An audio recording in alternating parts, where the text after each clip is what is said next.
You're watching Plus TV Africa, where the big stories live, and this is Tea Time, which brings you the most interesting entertainment stories. I'm talking about Taiwo, together with my co-anchors, with forever conflicting views, Lakwe Banjo and Ife Oshinkeye. How's it going? I hope we don't have conflicting views today. Well, I hope not too. I'm very worried. No, we won't. Hopefully not. Hopefully not. Not today, anyway. But it usually makes the show quite interesting. Do you not think so? Well, I mean, no, but we're not being fake. We're being genuine. Like, No, I know. I'm not saying that. I wouldn't have even said so. No, I'm just saying, like, in case anyone thinks we just conflict for the sake of it, we genuinely have conflicting views. Yeah. But we always come to a nice conclusion.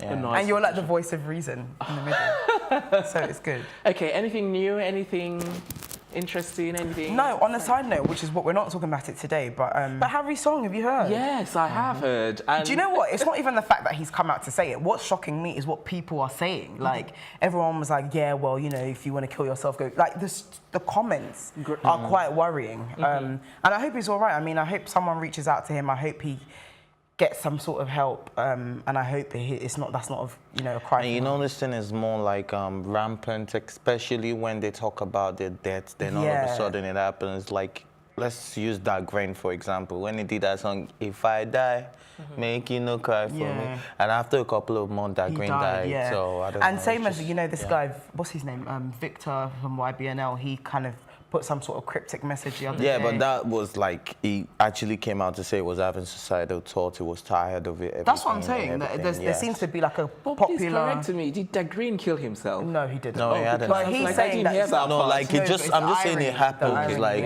especially, look at the case of XXXTentacion. Yeah. He also released a song recently about his death, and then a few months later, he died. Funny you should say that. I'm hearing stories regarding saying that he didn't actually die. Oh, come on. Have you not seen that's his like mausoleum? the Tupac story. Yeah, I mean, no, we've seen... His mum has confirmed it, so I don't know. All right, so on today's episode, we've got scoop on Kanye West, Showore, Tekashi69, and we'll be bringing you more later on as well. But we're going to be starting first with the 2013, this headline on 2013 Project Fame winner, Olawale Ojo, who has turned a cab driver. Okay, two things. Number one, there seems to be like this notion of like not having dignity in what work you do, like dignity in labor. I mean, there's nothing wrong with being a taxi driver. Like, for example, right? I mean, where I'm coming from, like people's parents that are like living in a 4-bedroom house, have kids that go to really good schools, are taxi drivers. Let me quickly and also, ask you. sorry, can I just add on as well? And also, like here, I mean, I've been in Ubers where the driver's a banker, or like they do other things. I mean, just because you're a taxi additional driver, income. I mean, at the end of the day, he's putting money on his table. I mean, he hasn't fallen into a cycle of, you know, winning Project Fame. Was one of the best. I loved him on Project Fame as well.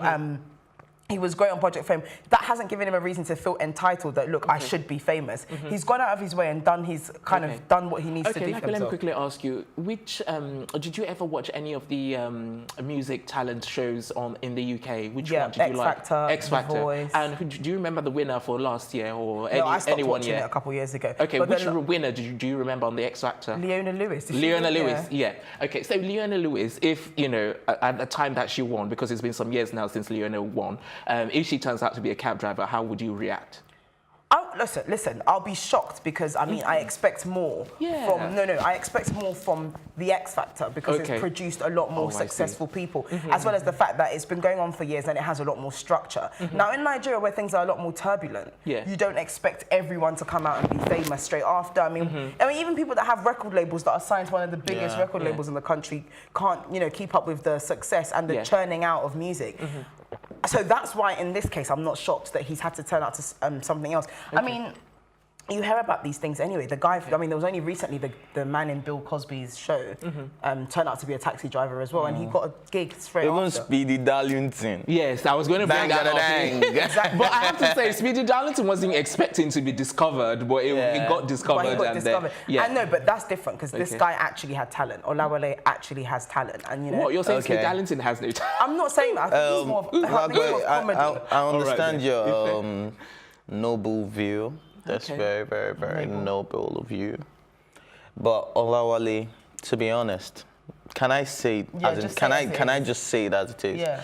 I don't feel sorry for you. Why? There's dignity in whatever you do. Yes, fine. But I don't feel sorry for Olawale because, look, we're talking about you won 5 million naira. You won an SUV as way back as 2013. Yeah. If somebody gave me 5 million naira in 2018, I know what I'm going to make of it. Yeah, but you don't know what's going to happen 5 years down the line. Yeah. Hold on. But you now had 5 million in 2013. Now, what you did with that money was go and record songs with people like Lil Cash, Tiwa Savage. Obviously, they were taking fee of like 1 million naira for a feature. You know, I don't think you spent your money wisely. You didn't have enough recognition. You dropped an album. Nobody bought it.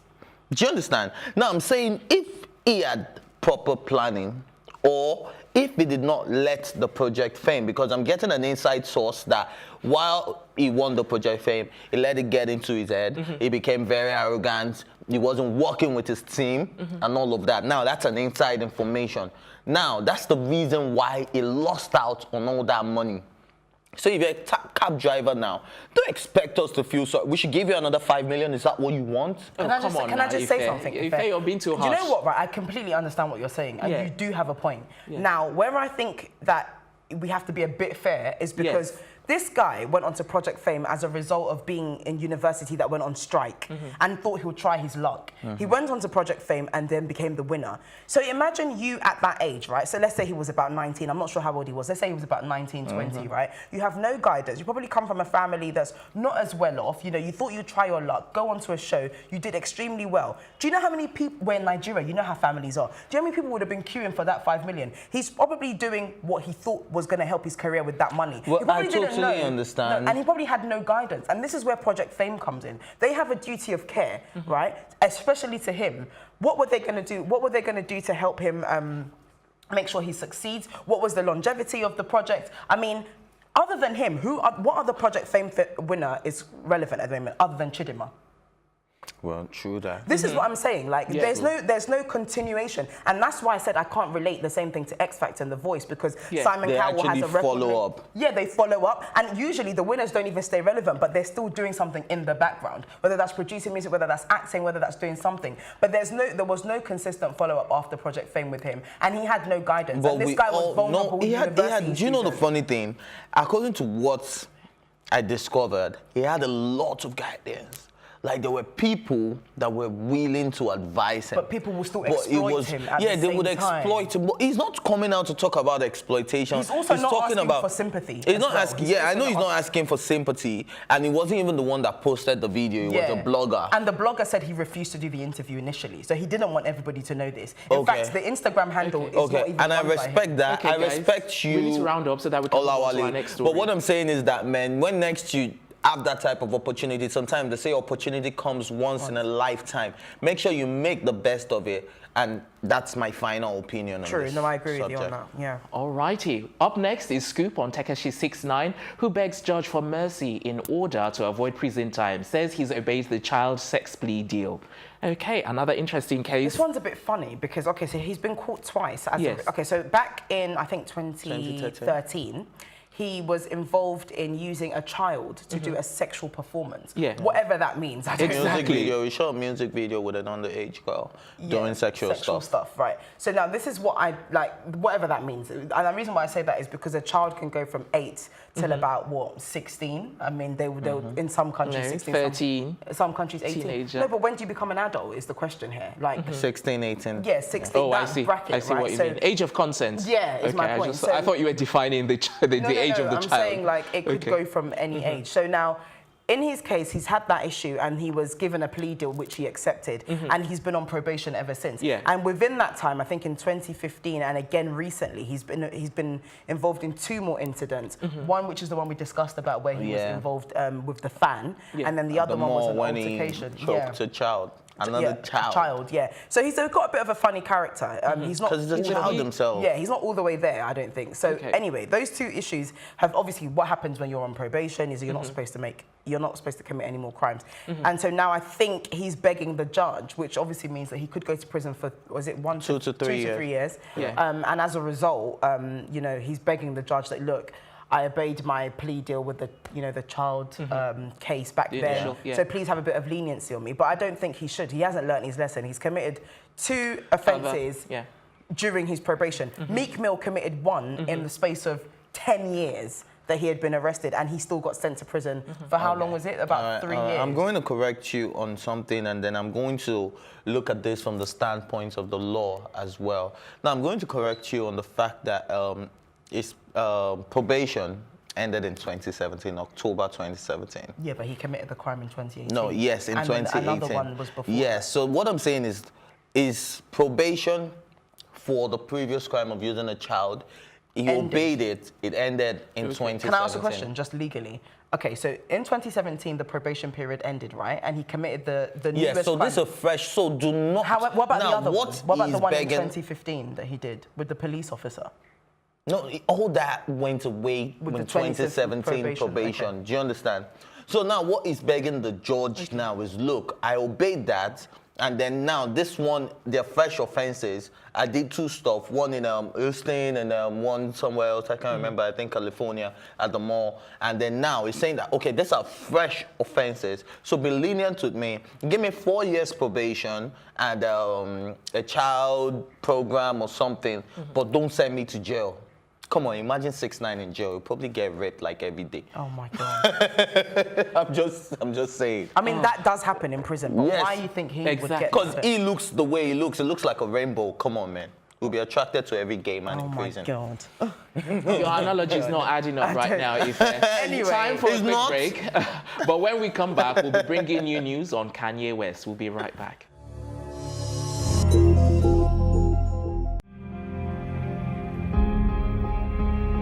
Who am I to query God? I'm like, after everything I've done. Most of us are fighting for our personal interests. Fire started exactly 10:30. I wasn't a DJ, I'd be in construction, a mechanic. I have several children. If entertainment is going to be our 2nd biggest export in the country now, we do need to invest properly in structure. I don't know where we're heading. Then I'm reminded that Nigeria has been close to the brink on so many other occasions, and God has been merciful to pull us back from that brink and save this country.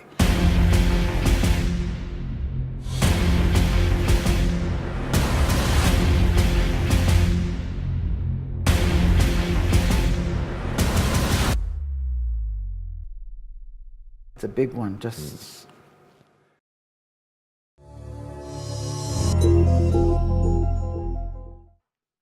Welcome back. It's still tea time right here on Plus TV Africa, and we're swiftly moving on to our next story, which is on Kanye West, who apologizes to Drake on Twitter and denies telling everyone about his secret.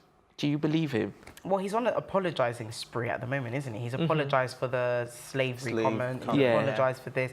I think he's come off the meds and he's kind of like getting back to himself. He's getting sober. Yeah, so I think he's being a lot more. But you know, Kanye West is quite erratic. So. Exactly. Don't be surprised. But you guys know what surprised me. Sorry. If let me just quickly say, do you not think it was the emotional breakdown that happened during the last interview where he? Yeah, no, absolutely. I think it's been a long time coming.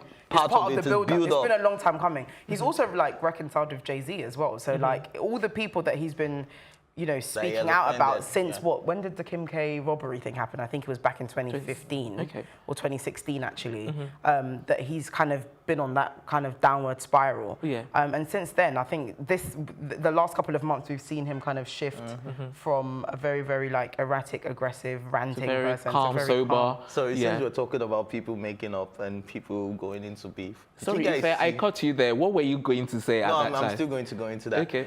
Did you guys hear Royce the 5'9" say he is a better rapper than Eminem? Yeah. Did you guys see that? No, it was what's his name? Joe Budden. Joe Budden. Sorry, not Royce the 5'9". Yeah, Joe Budden. Yeah, did you guys see that? Such a joke. And I'm like, no, that's the biggest joke. Such a joke. All right. Even I knew that was a joke. All right. So back to Kanye West and him apologizing. Now, I'm sorry to be the conspiracy theorist here today because why do you have to be sorry though? Why do you have to be sorry? You can be the conspiracy because that's your position. Yeah, you don't have to be sorry. You can be. Okay, so I can borrow your position for the day. Okay. Don't you guys think this is because somebody said Drake had something to do with Kim K. Yeah. So he's just trying to just put the fire out and just be like, no, me and Drake were Which cool. actually could be true. Because I was thinking. Yeah. Do you know why I think you're onto something? Because he also allegedly is the person that told Pusha T about Drake's love child. Yeah. And so now that there's rumors that Kim Drake K wants to say something about the he could easily come back. so he can come out. So he's apologizing to him that, bro, please don't come out and say you. And I'm also worried, and sort of, I'm like, perhaps if he doesn't do this, Drake can reveal some other things that we don't know about Kim and Kanye. So, but what do you not think I have a point? The way you do, I'm just like, oh, I wonder what else. No. Exactly. Look, all these are possibilities, but let's also look at the fact that we saw a Kanye West breakdown in tears. Yeah. In an interview. That shows a different Kanye. I'm not. And he also promised that from now on, after the interview, we would see a different Kanye. Yeah. So maybe this is how he's trying to right his wrongs. That's what I'm saying. By that apologizing. Since that time, I think by he's apologizing to everybody. And he's telling Drake that, look, nothing but love, bro. You're going to see me in 7 days. I'm going to be at your concert to come and support you. Do you understand? And I think it's just being like, he just wants to be cool with everybody because he knows that right now he's not getting a lot of love from the industry, and he knows he has messed up with fans. A lot of comments, you know, and he also blamed it on the fact that it was at this point where he had to drop like 25 tweets a day. You get, even he continued the Drake tweet. He said, look, I'm about to jump on a plane right now. As soon as I land, I'm going to continue with this tweet. So he was letting everybody know that, look, this is not me ranting. This is me not being able to chat while I'm in a plane, so when I land, I'm going to continue. But you know what? Back onto your conspiracy theory, because that was a lot more interesting. I also feel like he's been emphasizing the fact that, you know, he didn't tell Pusha T about his love child. I wouldn't talk about anyone's child. No, can you remember when Wiz Khalifa spoke about him and Amber Rose? No, that he said something about Amber Rose and Wiz Khalifa's child. Yes, and Wiz came for him, and then they had exchange of words. Can you remember he apologized to Wiz Khalifa because he disrespected his child. Do you understand? So he said he knows how that feels. So and now that he's a father of 3 now. I don't think he would want anybody to come after his own children. So he's telling Drake that, look, regardless of whatever is going on between us, I would never disrespect your child. I learned from the Wiz Khalifa stuff, and I have kids now. Well, I really hope Kanye's been genuine. Sorry, before you round up, because it's like you were getting ready to round up there, I was just quickly going to ask you, how do you think Kim is reacting to this sober Kanye? Well, I mean, she met him when he was sober anyway. I think she's probably glad that he's sobering up and he's going to get back to his normal state. But I tell you what, though, she's been really steadfast about, like, I mean, she hasn't. I watched their show diligently, and I know she doesn't ever kind of she treats him like a god. Like, she doesn't make references to him being a bit loopy. And she's always coming for people that try to troll him or anything. Absolutely. And also, like, the whole Drake thing. She shut the Drake thing down ASAP. Immediately, And, like, usually she's used to conspiracies. She's used to all sorts of controversies. So for her to kind of shut it down and kind of move on swiftly is really commendable. And the beauty of their relationship is that she doesn't have to agree with what he says, and whenever she doesn't agree, she comes out to say that, look, I don't agree to what Kanye West is saying, but he's my husband and I love him. True, but then also, that's true, but then also they've both got brands to defend. So let's not get too carried away. And I think for Kim is more image. And talking about that, Wizkid worked with Naomi Campbell at the what's it called? Vogue Fashion Week. Men's fashion. Yeah, but you know what, right? I'm not really surprised, because after the D&G thing and the whole, like, Naomi Campbell's my sister thing. GQ, sorry, not Vogue, the whole, like, Naomi Campbell's my sister brother thing. I'm not expecting anything less from Wizkid. Everybody's saying Wizkid is more like a gigolo right now because he's moving with older women. We need to move on, guys. So time for another break, but still to come, we've got some interesting news on presidential aspirants, Shawore. Stay here.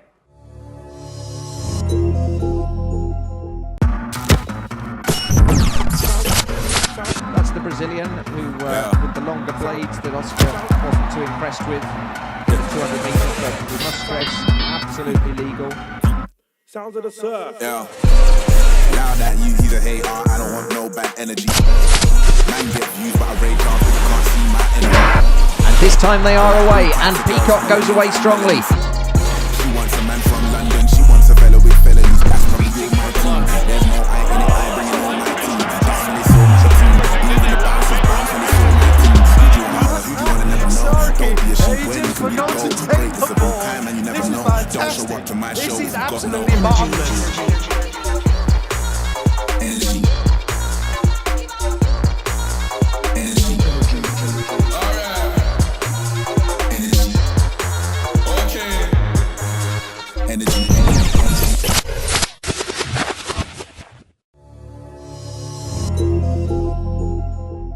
Welcome back. It's still tea time right here on Plus TV Africa, and we're swiftly moving on to our next story.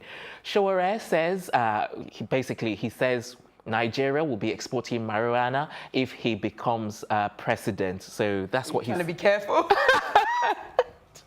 No, well, I don't know what. People shouldn't take this out of context. When I was discussing this, right, a lot of people were like, does that mean he's going to legalize marijuana? No, that's not what he's saying. He wants to export. He's saying that apparently, I don't know how he knows this, but apparently in Ekiti State, they produce the best. They produce the best marijuana in the country. No, but that's true. It's everywhere. No, but regardless of it being true, as a presidential aspirant, I don't think that's what he should be focusing on. No, absolutely. There's so many problems. No, that's where he should. Do you know how much of a financial reward that would bring? But regardless, do you know how much and other countries are doing it. In countries like Amsterdam, Colombia, Mexico. Out of marijuana, the GPP. No, all of that I understand. What I'm saying is that as a presidential aspirant, one of the things that you should be focusing on are how to solve the problems of a nation. Now, let me tell you why what he's saying is so really, that may help economically. Yeah, but we need economic assistance instead of going to borrow money from China. Let me tell you how this can I just say how this is going to help? Yeah. Right? Number one, Showore is not the typical presidential aspirant. Number two, he's pandering the youth vote. Do you not get it? Like, at the end of the day, if you talk about marijuana, if you talk about liberalizing something that a lot of people are doing behind closed doors and not talking about, and other countries have done it. Nevada, in the state of Nevada and California, they've legalized it. Amsterdam is one of the safest countries in the world, and it's legal.